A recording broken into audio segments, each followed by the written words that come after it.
So again, my name is Nate Warnke. I'm the Vice President of the Greenbush Neighborhood Association. I live obviously in Greenbush, so we can't be on the council. We're in Aldermanic District 13, which is a big district, so literally one of many neighborhoods in this district. But luckily enough, we were fortunate enough to get a candidate forum. So what we'll simply do is let the candidates introduce themselves, and it'll be a simple format that we've put out there and they agreed to. They'll have 4 minutes to introduce themselves and say anything they want to about their platform, about their structure, about where they want to take the district and the city. And then we have a Q&A session where I have questions submitted by the neighborhood residents. We kind of filter through them to try to get rid of a couple duplicates. And each person will get 2 minutes to answer the question. We're not doing a back and forth debate, it's basically a Q&A. So I'll ask a question and give each candidate 2 minutes to answer that question. And at the very end, we'll go until right about 8 o'clock. We'll give each candidate 2 minutes to wrap up their whole discussion when it nears 8 o'clock. So very simple format, mostly a Q&A. So what we'll do is we'll get started, and I'll just go immediately to my right and introduce the candidates. We have Sue Ellingson, Damon Terrell, and Zach Madden.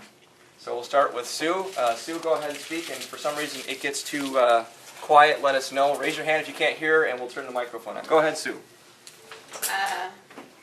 My name is Sue Ellingson. I have been the alder, this is my first term. I'm just finishing up. I have been working very hard especially to communicate with residents. Let's see. I held 39 neighborhood meetings in 21 months. That's as of the end of December. I sent 6,300 emails from my city account alone. I sent 2 neighborhood newsletters. I post often to neighborhood lists and keep up my city website and post emails to that too, so people know what's going on and know when there's going to be a hearing or a meeting, so they can show up and attend.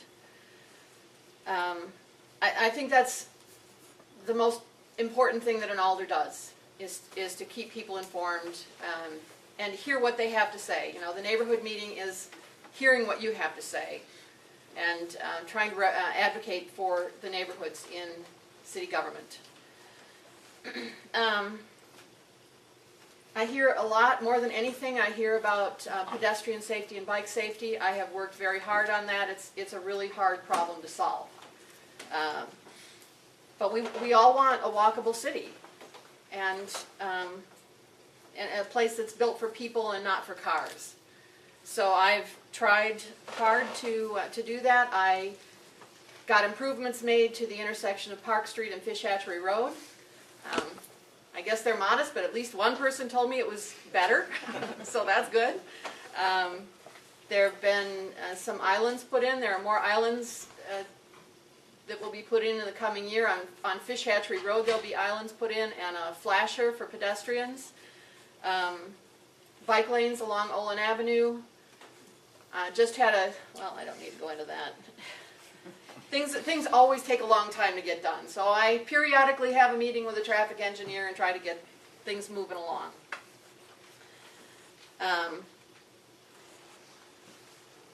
So the other thing is, I think that the biggest problem the city faces is the flight of young families from the city. Young families with children keep, especially our schools, strong. They keep our city strong. Pretty often they leave, and of course schools are one of the answers to that, and I don't have a lot of control over what schools do. Paul Soglin has some ideas about how the city can help the schools perform, and I will support his efforts. Also, though, I think housing is an important issue, and housing is, of course, an important issue for poor people, too. So the first step is to get a strategic housing plan. I have asked to be on the city's strategic housing plan, which I think will be appointed at the next council meeting. I have started work on implementing the Greenbush Vilas Revitalization Plan, started a TIF district in order to get money for the housing. We still have to develop plans. How will we use these generators and the money that they create to actually renovate the housing, and we need to develop some plans around that. The small cap TIF that we've had in the past really hasn't worked very well. So, so that's a big project that I have on the very near horizon. And I guess that's most of it. Thank you. Okay, Damon? Hi, my name's Damon Terrell. I live over on Whittier and Olin Avenue. I've lived in this city for 21 years. My parents came to Madison, had children in Madison, even decided which parent I would live with in Madison based on the school system here. I think that's indicative of why a lot of people choose Madison. We have great schools, we have a free zoo, we have a great transportation system that's a little too expensive, but it gets you where you need to go. And I really want to build on that. I think that it's important that the values that were instilled in me over my time here are brought back to the council and really advocated for eloquently and passionately in a way that I'm more than capable of doing. Over the past few years, I've spent a lot of time organizing students on a statewide level through United Council of Wisconsin Students. It's essentially the statewide student union. I've worked to enforce what's called shared governance rights, where students, staff, and faculty are all at the table when decisions are made, and that's intentional, because I feel like when affected parties come to the table, better decisions are made than when they're left at home or informed about the process later. I think right now we're in a really critical moment, locally and nationally, globally. We need to redefine our politics. We can no longer continue to be surprised that things are in disarray, that people feel hopeless and disempowered. I feel like that's intentional, and I hope to be the antidote to that. Folks my age are very often mischaracterized as apathetic, mischaracterized as uninvolved or uninformed. That's a myth. Most of the people that I know my age are informed, and that's why they're apathetic. I think that their needs... Pause for applause. We need hope. We need to know that somebody's got our back. We need to know that people are thinking not just about the next 10 years, but the next 100 years. And I really want to bring the experience that I've built, managing nonprofits, representing thousands of students in student government, tutoring, mathematics of all levels to a diverse crowd of folks over at Madison Area Technical College. I want to bring those skills and the passion that I have for building this community to the government, and I want to make sure that organizing is what our elected officials do. They come to your door and say, hey, how are you? How do you feel about this? What would you like me to work on? Politicians, as far as this city is concerned, we have some good ones. We have some really good politicians. But I think it's time to move beyond that and get back to that spirit that can restore trust in government, that can restore some sense of hope, because there's no sustainability of hope. The reason folks my age move from this city is not because we don't care, or because we have there's a better city building better buildings somewhere. The reason we don't build families, the reason we don't invest in our communities is because we don't have hope that those communities are going to reinvest in us. So what I want to bring back to this council is the passion and the skill set necessary, not to maintain what Madison has given me, but to bring it forward into the future in a better way than it was handed to me. I ride the bus. I don't study it. I went to public school here from kindergarten to tech school to the world-class university. I have seen all facets of that, right? I've been to the zoo, and I remember when you could swim in the lakes, and I remember what the bee bus, went, east to west, right? That's how I got from my mom's to my dad's and back. 15 seconds. So I guess I just really want to reiterate that now's the time. And if you felt hopeless, if you felt like you've been voting for the lesser of two evils for however many decades, now's the time to step up and start voting for somebody that you feel will represent you, and I hope to be that person. Thank you. By the way, that's the ding. I forgot to tell the audience, when I raise my hand, that's a 15-second warning. So, okay, Zach. Hi, my name is Zach Madden. I'm running in the 13th district here. I originally am from Sheboygan Falls, Wisconsin. I grew up on the coast of Lake Michigan, and I moved down to Madison to study political science at Edgewood College. And immediately when I got here, I started getting involved with our political organizations on campus and organizing and informing students about elections and its importance to everyone. And in my involvement, I really started to hound in on county and city politics. And I saw some inconsistencies and some things where I moved to Madison because of the values that people share in Madison. And to a certain extent, I didn't see those being represented, and I didn't see us moving as forward as we could. And there's so much potential and opportunity that we have where we can take advantage of things. I recognize a lot of faces from out doing doors. It's great that you all came out. From talking to people in the district, hearing concerns, one of the biggest things is just for people to have their input heard, for people to have their voice be heard, and then that voice be represented. And for me, that's exactly what I want to bring.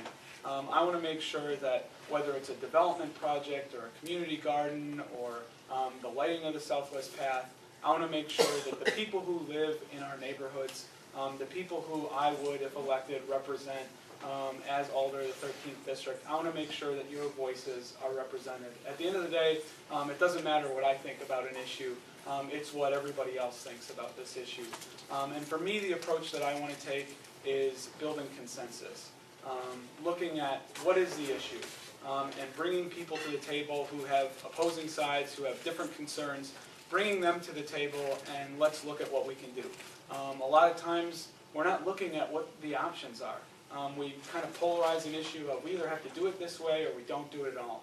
And for me, that's the completely wrong way to go about it. I am a guy who likes to look at what are our options, what are the different things we can do, and hearing the input from the community of, well, I have this idea, and how can this work? And, well, I have a concern about this, and how can that be addressed?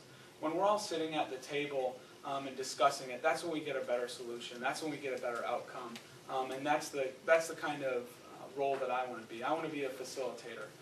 I want to bring people together to sit at the table and talk about what the issue is and go forward from that point.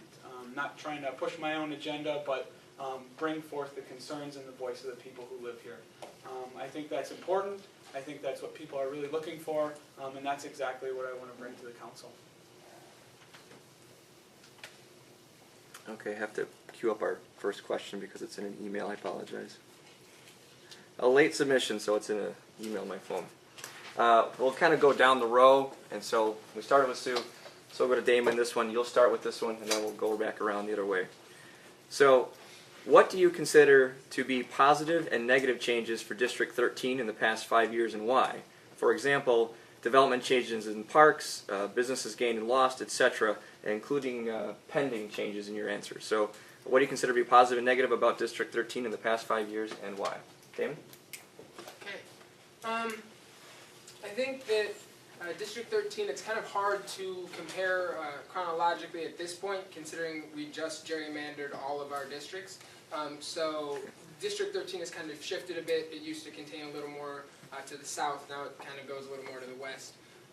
And I guess the positive changes I've seen, the community gardens that were just approved at Brittingham Park, I think are a wonderful way to spend zero money and make people's lives better.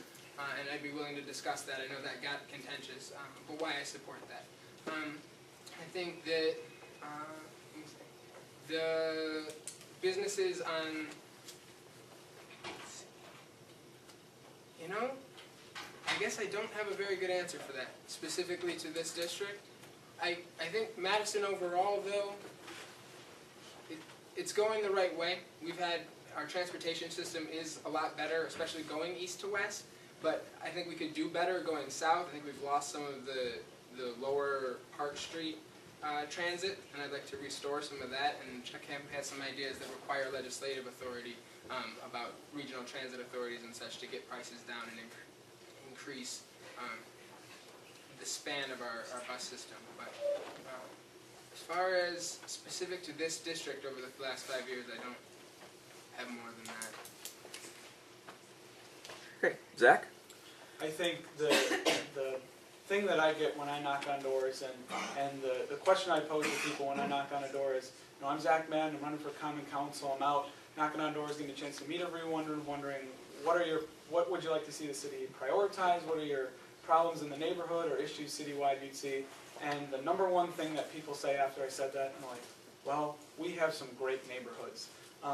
And I think that really, this district, now having Dudgeon Monroe, Vilas, Greenbush, Bay Creek, Monona Bay, we do have great neighborhoods. And I think additions like Damon pointed out, the community garden, bringing people together for healthy food and social justice, those kind of additions to our community are what makes it positive. And the biggest positive that we have in our neighborhoods is that they're already there. The history in some of these neighborhoods and the people who live in them, knocking on doors, getting to look at pictures of what the Greenbush neighborhood looked like in the 1940s. To me, that's what makes these neighborhoods so great, and why people live here is because that history, because of the culture we have, because we can put a community garden in Birmingham Park. That's why people move here, that's why people stay here, and I think that's a huge positive. The negatives, I mean, there's not many negatives in these neighborhoods. I think it's a great place to live. I think it's a great district in the whole. One of the things that I've definitely seen as maybe a negative is people kind of getting shut out of the process a little bit, raising concerns, whether it's a development project and parking and traffic concerns. People are, those concerns not being addressed within the process, which for me, that's where the process should be centered around. We should be centered around what does the community think, what are their thoughts, what are their concerns, and then attacking how can we get it done. Okay, thank you. Sue? Well, I have to agree, great neighborhoods. I've lived in the Vilas neighborhood since 2000. Can't argue with that. Actually, when we moved here in 2000, I told my husband we were going to buy this house. I hadn't even been inside, but basically I was buying the neighborhood and not the house. But Winger Clinic, I mean, I know it's not perfect, but wow, Winger Clinic has, and Julia Carr has done a lot of the work on it. She deserves a lot of credit for getting that done. It has made an enormous transformation in Park Street. I'm happy that it's changing the face of Park Street. And I guess the other positive thing is the schools. One of the guys at the city said the best part about this neighborhood is Franklin Randall, the two best schools in the city. So my kids went to school when we lived in Milwaukee, but that's what keeps good neighborhoods going, is good schools.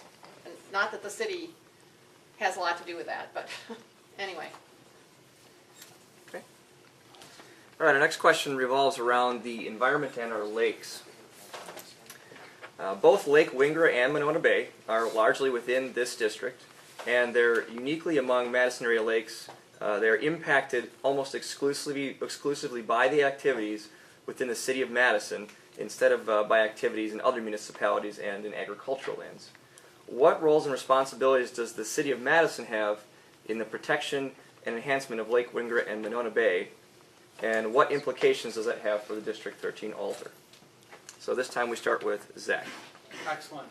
Well, first off, environment is a huge issue for me. Growing up on the coast of Lake Michigan, we grew up summers having the beach closed because of all sorts of different things that were going on with Lake Michigan.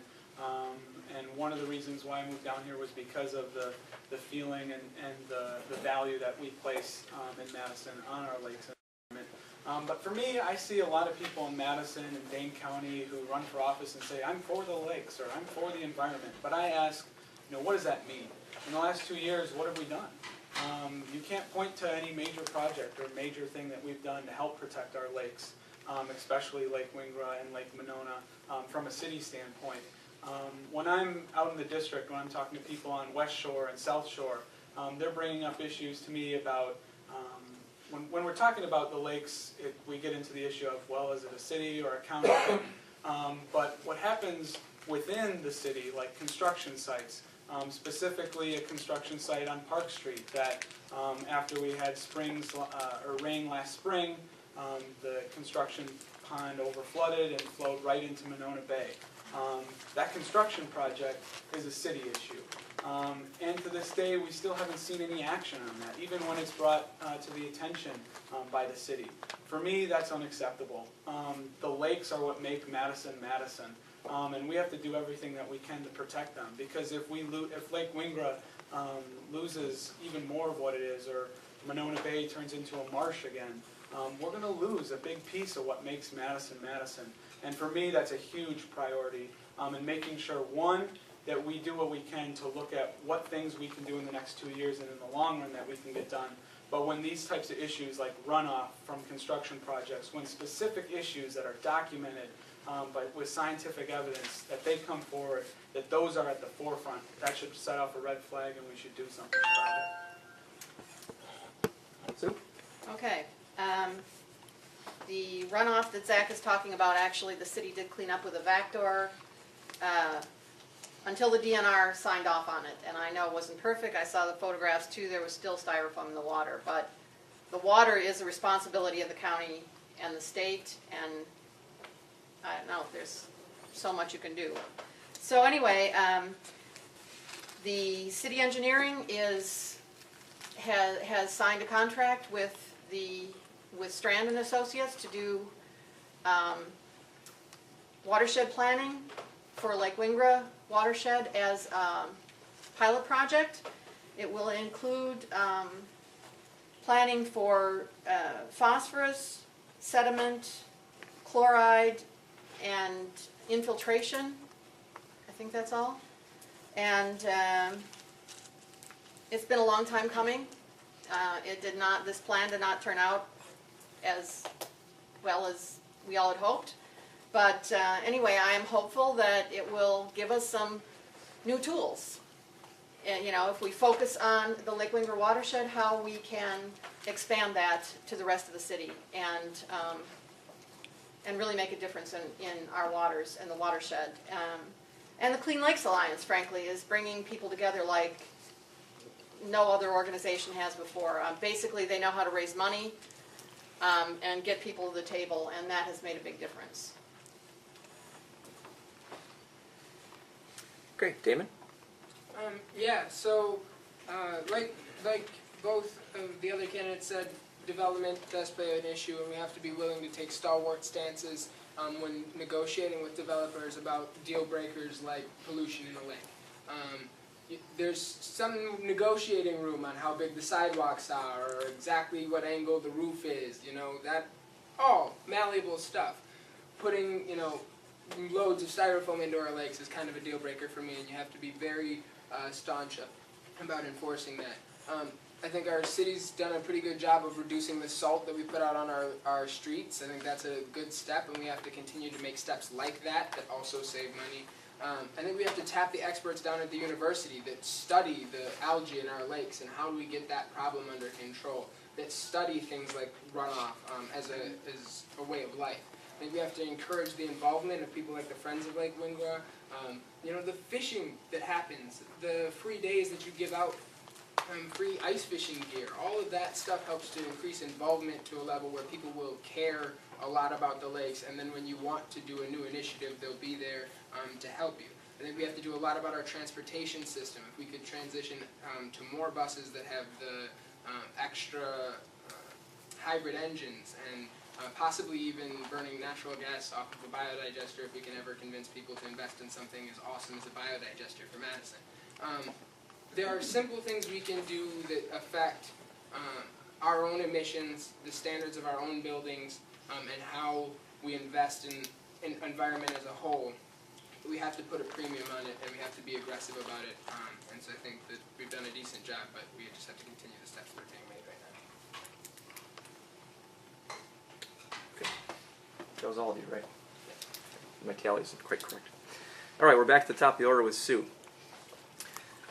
The next question is about, the next couple of questions are about the role of the alder. There are two primary philosophies of candidates and public servants. Do you consider the role of the alder to be to represent his or her constituents or to vote his or her own mind? And we'll start with Sue. Well, the role of the alder is to vote for their constituents. It's not always obvious what the constituents want, and pretty often constituents have different opinions. The Southwest Path was a perfect example. The neighbors who lived next to the path were very opposed to it. I thought the lights were a good idea, but I felt like I had to represent the Judge and Monroe neighbors, and that the council as a whole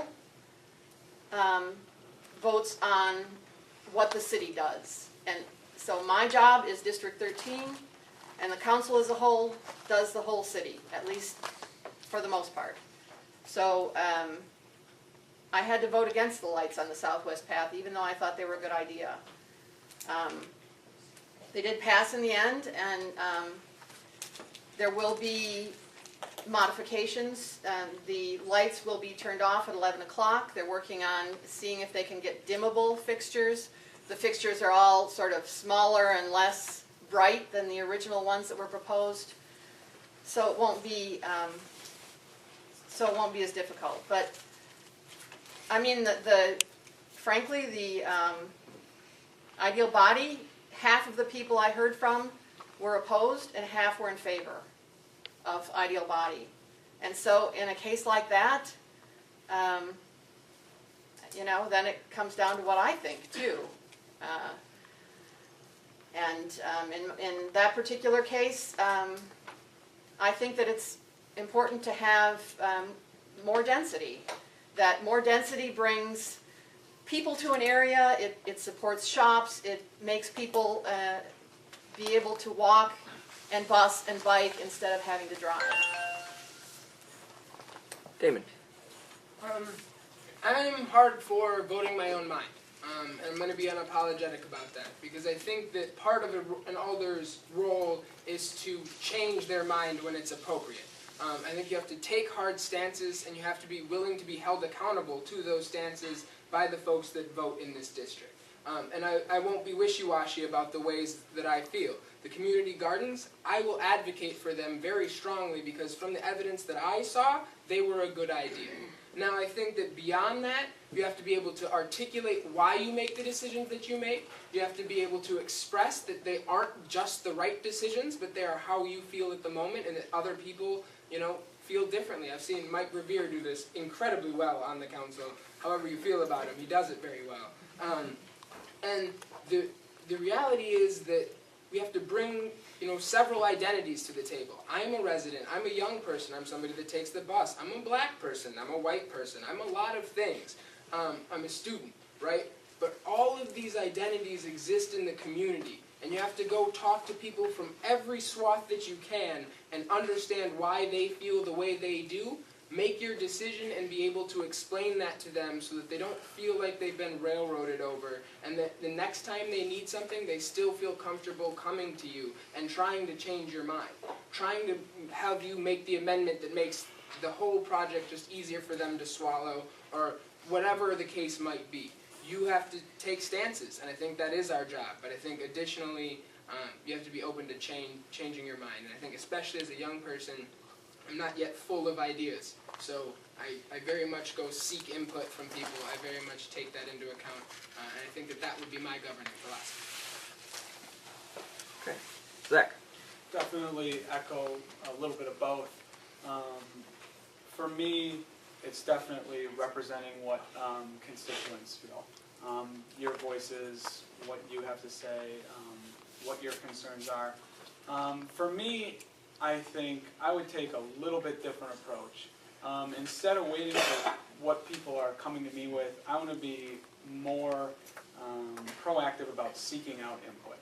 I think when you sit back and you listen for people to come to you, you tend to get sometimes the extreme ends of an issue where when you go out, if you talk to people, if it means a Saturday afternoon of going out and knocking on doors for a development project in an area, that's something I'm willing to do, because I know that when we attack an issue at that level, when we're going to seek out input, when we're talking to the people who are living in that area, who are going to be affected by that project, I'm willing to go out, knock on those doors, get a broad perspective of where people actually stand that live in the area.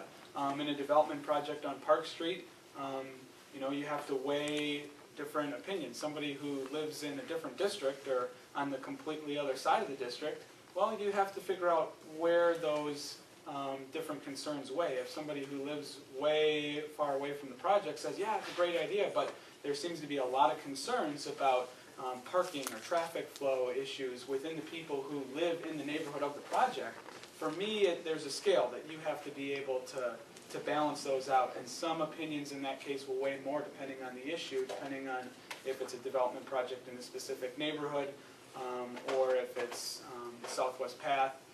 People in different areas are going to need to make sure that their voice is heard. And I'm committed to actually going out, seeking out input in those cases, and making sure that, in the case of the Southwest Path, we can bring people together. It was polarized with, let's light it this way or not light it at all, where I would like to see, let's look at our other options. We can light the path if that's what we want to do, but we can do it in a way that doesn't pollute light and doesn't upset the neighbors and the concerns that they were bringing up.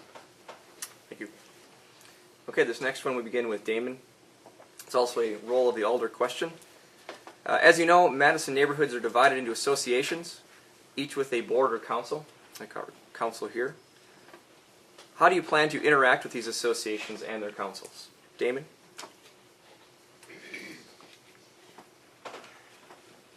Alright, so I think it's important to engage these councils, to understand that they bring a wealth of experience, they bring institutional memory, if you will. They remember a lot, and that's important. I think we also have to recognize the boundaries of these institutions. There's not a lot of students here tonight. There's not a lot of folks my age here tonight. There's not a lot of brown people here tonight. Not to say that that's a knock on any particular association, but we have to understand that there are barriers to participation in any institutionalized form of power, right? And so that we need to engage these associations for all that they can bring in wealth of experience and knowledge and passion. People don't come to these meetings just because they need something to do on a Tuesday night. They come to these type of meetings because they care deeply about the place that they live. We need to recognize that and build off of that. And at the same time, we can't just send an email out through the listserv and say that there will be a hearing and that will be the input from the neighborhood. I think we need to go engage people that are loose and not necessarily connected to these associations, and get them connected if they want to be. For sure, increase that power as well. And I'm an organizer, and I'd be more than excited to do that if there's door-knocking campaigns happening. But additionally, we have to recognize that not everybody has the time to participate in these. Not everybody has the will to do so. And their input is also necessary. So I think it's always a balancing act. It's the same thing when you talk about any larger institution. So that would kind of be my stance. Okay. Zach? I think Damon hit it pretty well. Pretty similar views on this particular issue between him and I. I think the neighborhood associations are a huge resource. People who have lived here for 30 years, sometimes even more than that, but also have a mix of people who have been here for a couple of years and have different ideas and innovative ideas. For me, I see it as a huge resource to talk to people. Scheduled meetings where people who live in the neighborhood are going to be at to bounce ideas off of, to hear what people are talking about.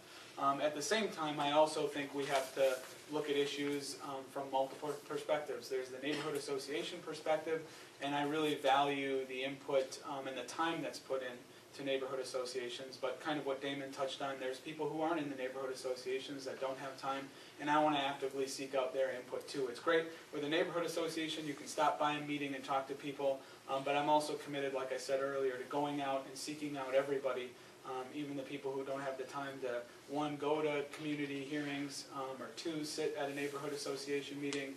They live here too, their voices need to be heard, and I'm committed to going out and make sure that all those voices are represented. Okay. Sue?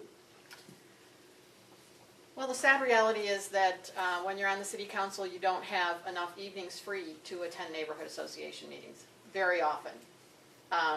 especially in this district where there are 5 neighborhood associations, we're really lucky. We're really lucky because there are a lot of districts where neighborhoods don't have neighborhood associations. Whatever, every neighborhood here has, with the exception of the Triangle, has a good neighborhood association. I pretty often ask, what does Vilas think about this?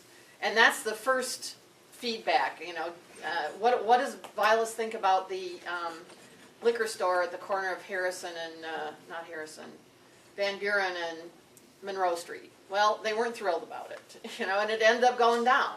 But it's a good first step to hear what neighbors think. And sometimes if it's a project that has been already through the mill but kind of got set aside for a while, just hearing from the neighborhood association can settle it. Okay, we can go forward on, I can't remember. It was a Dudge and Monroe one recently, but I can't remember now what it was. So we're really lucky we have good neighborhood associations. They are of vital importance to all of us, and I have regular contact with all of them, all of the neighborhood associations. Okay. And now we'll get into neighborhood plans, and neighborhood futures. With respect to density, and we'll begin with Sue again, or sorry, going down to Zach, my apologies. With respect to density, what is your vision of development in neighborhoods? Zach? Absolutely. One is, and I think Sue touched on it earlier, the importance in an urban area to densify. I definitely agree with that. But for me, the time, the resources that neighborhoods put into the neighborhood plans, that has to be a huge basis of how we develop. I think we've seen in the last 2 years, neighborhood plans and the time and resources that go into those, city council just kind of pushing off to the side, or the city development staff saying, well, we can do this. For me, as an alder representing the district, making sure that neighborhood plans, the time and the effort that people put into saying what they want to see their neighborhood look like, and having the city spend money on bringing in experts to make those plans sound, for me that has to be the priority. Making sure that as we grow as a city, we grow together. That it's a process that everybody's involved with, that people know if they have a concern about the height of a building or traffic or parking, that they know they can come to their alder, and that their alder is going to go to the table to fight for those things. Not just say, oh, well, you can go to the meeting, it's at this location, at this place. That's great for the people who have a lot of time, but it's an alder's role to hear those concerns and to voice those within those hearing meetings, to be a true representative of what their constituents feel. Sue, Can you repeat the question? with respect to density, Yes. what's your vision of development plans, or neighborhoods, I'm sorry? So I'm going to answer about ideal, because I think this is really the question about ideal, and that is there were 2 neighborhood plans that had different recommendations. Both of these neighborhood plans were developed by neighbors, with a very extensive neighborhood input process. So one said 4 stories plus 2, which is commonly given at the city, and the other said 4 stories. So, I mean, basically, I decided in that case that the Urban Design Commission and the Plan Commission, when they make a decision, then, that's a decision. It can either be the 6 stories in the first plan or the 4 stories in the other plan. So neighborhood plans are really important. They were always considered in Plan Commission meetings, in not so much in urban design, but Plan Commission meetings especially, and also in council meetings for a new development. What does the neighborhood plan say is always taken into account. Of course, neighborhood opinion is taken into account, and it's really hard to represent 2 different opinions When you have, half the people think it's good, half the people think it's bad. Sometimes you just have to let people speak for themselves. Other things to consider when deciding on a development project: what is the professional staff opinion on it? We have good people who work for the city who have lots of experience at this, and we rely on their opinions a lot. And of course, the financial feasibility. Can it be done for the price that, for the development, for the developer? Is it possible to do it? And sometimes the choice is between, are we going to have this old building left, or are we going to have a new building that has greater density, greater tax base, supports, all the stuff I said before, shops and buses and walking and biking. Damon. So my stance with density and development is that clearly with a 2% vacancy rate, we're going to need to develop some way to house more people. And that's understandable, and there's going to be some fear of change that comes along with that. We need to be prepared to explain to folks how the city is going to change. Additionally, we've got to bring that shared governance philosophy back into it. Bring people to the table that are going to be affected by this decision and make sure they're heard, whether that's through the plans or through talking to folks on that Saturday afternoon walk around knocking doors.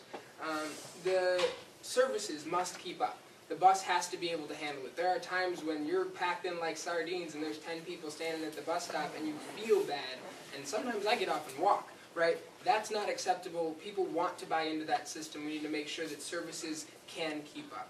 And additionally, my last point on this is that the values of the community must be respected. If a developer is coming to build on our land, I don't care how many millions of dollars they are bringing, they are going to be part of our community. So the values that we hold about green space, the values that we hold about how the angle of the building meshes with the sidewalk, all of that matters. And I think that there are many developers that are willing to work with us. I mean, you saw it in the Dunkin' Donuts development when they decided to move their exit strategy for their drive-through because the neighbors complained that they didn't want it going through their backyard. And there are developers willing to do that. We need to work with them and support them in bringing more business and more space to our city.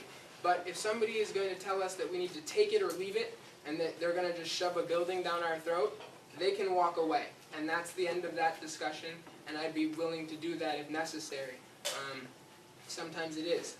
But I think with the incentives that we have going on, we have a lot of leverage that we leave on the table.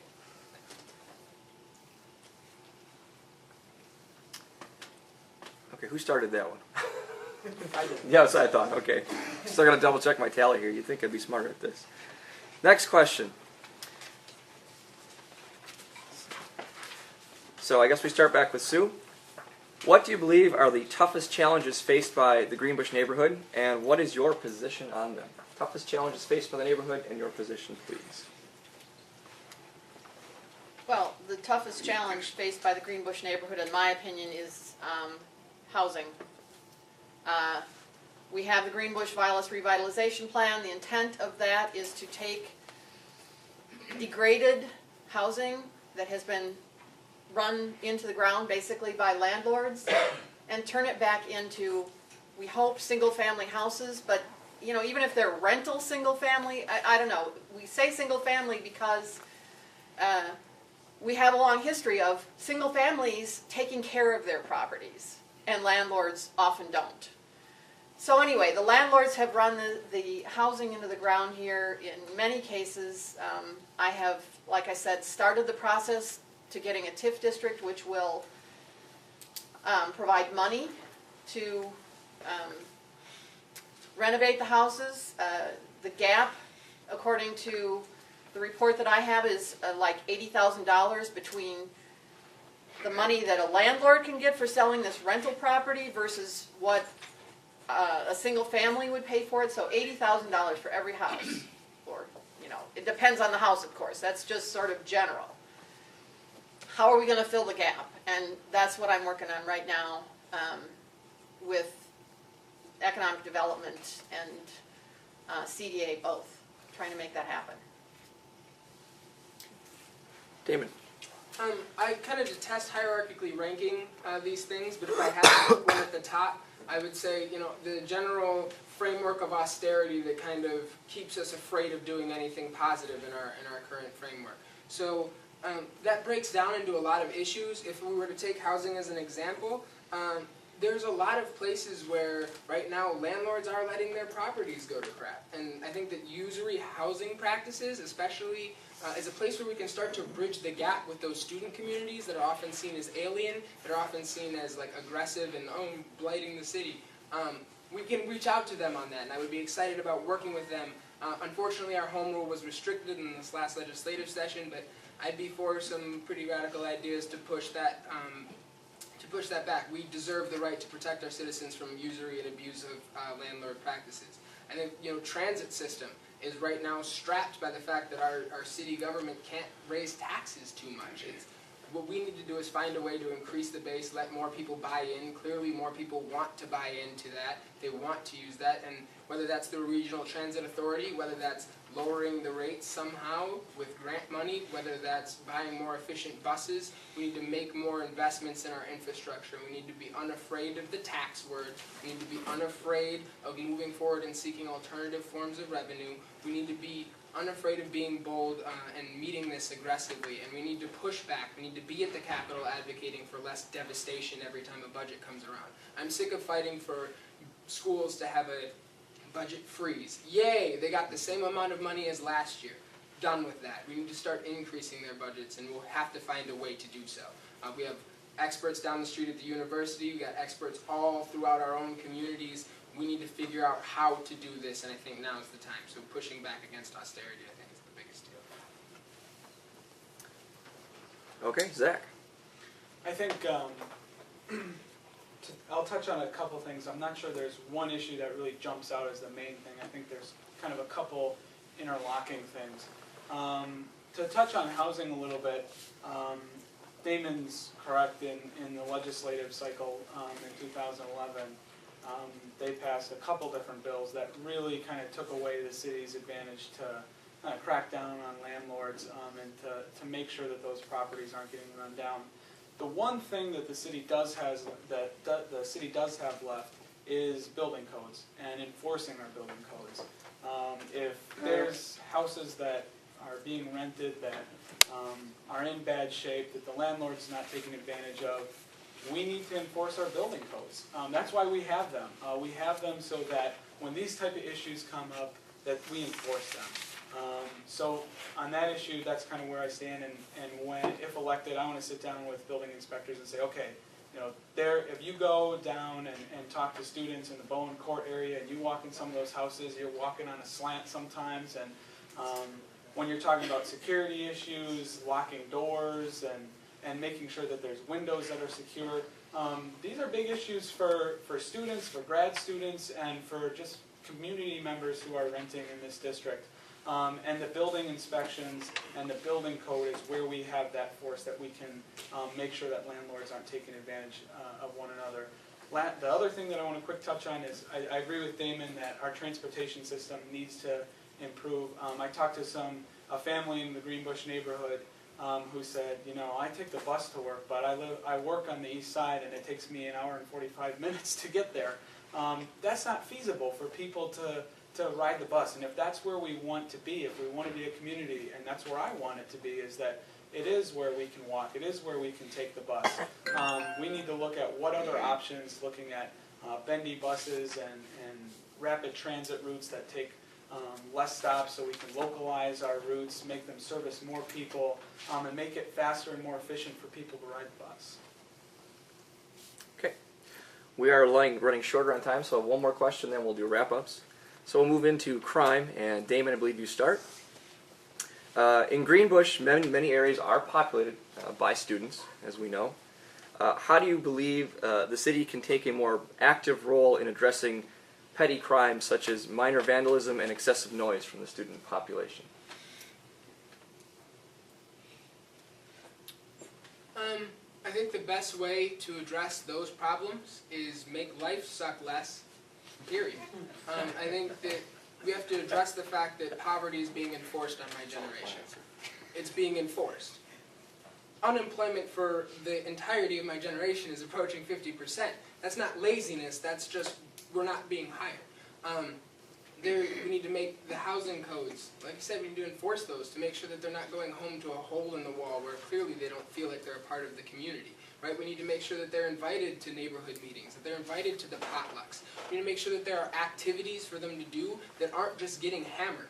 I am constantly disappointed when I see some of the most brilliant minds that I've ever met just getting hammered because, well, you can get a 30 rack for like $10 and that's just the best way for us to spend our time tonight. I think that we need to give them these outlets and we need to actively engage them as members of our community so that they're there picking up the lakes with us, so that they know who we are, and so that they feel some kind of responsibility and accountability to this city. I've watched, the State Street and the Mifflin block parties get out of control over the years as more and more folks from out of town come in, right? The key to keeping any place safe, to keeping any place sacred, is making sure that there are strong bonds between people and their neighbors, and that people feel respected, and that life doesn't suck. So I think if we push back against austerity in the way that we need to, and make sure that people feel like they're involved and connected and a part of the community, I think most of these petty crimes stop. Zach. A couple weeks ago, I went to the police town hall meeting that the police department had at Hotel Red, and the criminal analyst put up a map of where that kind of petty theft is happening, specifically burglaries. And you can see it's definitely within the Greenbush neighborhood in your student area, and then where it's transitioning from renter, single-family homeowner, renter. That's where our big issue is with petty theft, is in that area. And you can look at that map. It's on the police department's website. For me, I think what an alder can do and what the city can do is, one, what I'd like to see is, with some of that stuff, more outreach from an alder. If there is a string of robberies, or if there is something going on, being out there. Talking to people, making sure they have the information of, hey, there's been a couple robberies on the street. If everybody, the watching eye, if everybody kind of knows and is watching out for it, and has that information, we can move forward better. But I think Damon touches on the biggest issue is a sense of community, and that's really what can really impact these issues. If there's a bigger sense of community in the neighborhood between students, between renters and single-family homeowners, that they band together and have each other's back and is watching out for that stuff. That's where the police department thinks that's where it can be most effective, is to have that community input and having people watching out for one another and making sure that everybody has the information. And I think an alder's role is facilitating some of that outreach and making sure people have that information. And Sue. The Regent neighborhood has an annual Go Knock on the Doors of Students Day. It is organized by the Regent neighborhood. The police department sends officers, and so there's a team of either one or two neighbors and an officer, and they go knock on the doors at each student's house, and they say, welcome to Madison. We're happy you're here. You're a big part of our community. Please lock your doors, and please remember that you're in a neighborhood with families, and we ask that you think about that, when it's 2 in the morning. I had hoped that we could get something like that going in this area, but it didn't work out either this year or last year. Basically, the neighborhood associations have to step up, and that hasn't happened so far. So if you guys want to do it, and Vilas wants to do it, we'll get the cops, we'll all go out, we'll set up routes. I know all about setting up routes, guys. We'll set up routes, and we'll just go knock on doors and make sure that, as both of these guys said, that neighbors know each other. That that regular families know the students, students know the families. One couple said to me one time, whenever we have new people move in, we go over and say, we're here. If you need to borrow sugar or an egg, some eggs or something, come over. And so they already engage their student neighbors all the time. And that I think is the best way for us to deal with this problem. Okay, thank you. All right, we'll go to closing statements. Each person will have 2 minutes to make a closing statement. I believe, Zach, you are our first up. Perfect. Well, first I wanted to thank the Greenbush Neighborhood Association for hosting this. I think it's a great opportunity for all of us to sit down and learn about what you guys have to say afterwards, and for you to get a chance to hear from us. For me, community input is the biggest priority for me. It feels like in the city process that we're just checking off the box that we held a hearing. For me, it needs to be more than that. It needs to be that alders are actively out there seeking input, making sure that these concerns that people have, we can get a project done. It doesn't have to be that we do it or not do it, but that if we do it, we address the concerns that people have, whether it's parking or traffic flow in a development project or a community garden. We need to look at the issues surrounding it and attack at those, not polarize the issue. And for me, that means bringing people together, having those conversations, and getting it done. We have so much potential in the next 2 years to get a lot of things done, whether it be for Lake Wingra or in the Greenbush neighborhood. There's so much potential for revitalization and just a lot of great things within the city of Madison. But if we don't kind of change how we facilitate our conversations and how we take input from the community, we're going to lose a lot of those great opportunities to get a lot of great things done. And I have a really positive attitude. I'm a really big go-getter. I wake up in the morning thinking, what can we do today, and how can we make an impact? And that's exactly how I'll wake up every day if elected. Sue? Well, I have worked really hard. You know, I'm not perfect. I have made mistakes. Sometimes I'm grumpy. But I worked really hard to make sure that your voices are heard, that your wishes, that, you know, I advocate for your wishes at the city. And unfortunately, it's, you know, like I said, there are conflicts, and there are hard decisions you have to make. And once you're an alder, you have to sometimes just vote yes or no. Yes, we're going to have lights, or no, we're not. And it's hard to find, you know, sometimes impossible to find a middle ground. But anyway, I've worked really hard. I will continue to work really hard. I enjoy talking to neighbors. And I hope I have earned your vote for another term. Thanks. Damon? I guess I'll open thanking folks for coming out. I hope you all have lots of conversations about this. I didn't get to talk at all about food politics, so if anybody's interested, please follow up with me. I didn't get to talk about my policy on drones, which is kind of irrelevant to a lot of folks, but I think we should bring that up, so I'd like to talk about that. How I really want to close this is I want to take a serious moment to consider the repercussions of politics as we play them today, and what that means not only for you as an individual, but for somebody like me in my generation with my particular circumstance. We can't be surprised that when we continue to do the same things, we continue to have the same outcomes. It's time for my generation to start defining our own legacy. How will we leave the schools? How will we leave the lakes? It's time to pass the rock. I mean, we have been at meetings. I run nonprofit corporations like as a thing I do on the side. We are capable, we are ready, we are energetic, and moving into the future, if we don't pass it eventually, it's not going to get passed.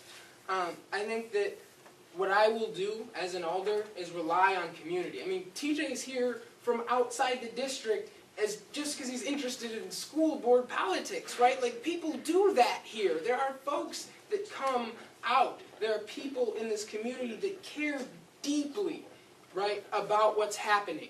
And we need to leverage that. We need to rely on that. And as an organizer, I'm about going out and meeting people where they are at, finding out what they're passionate about, and empowering them to take a step forward. Whether that's just allowing them to grow their own food, or whether that's investing in their children because you see what they could someday be.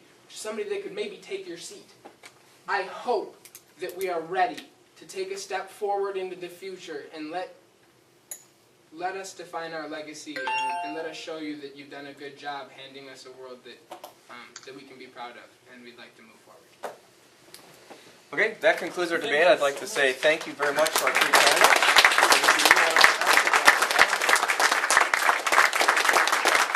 If you had a question on here and we didn't get to it, I apologize. You're welcome to ask them in person. We did have a number of submissions.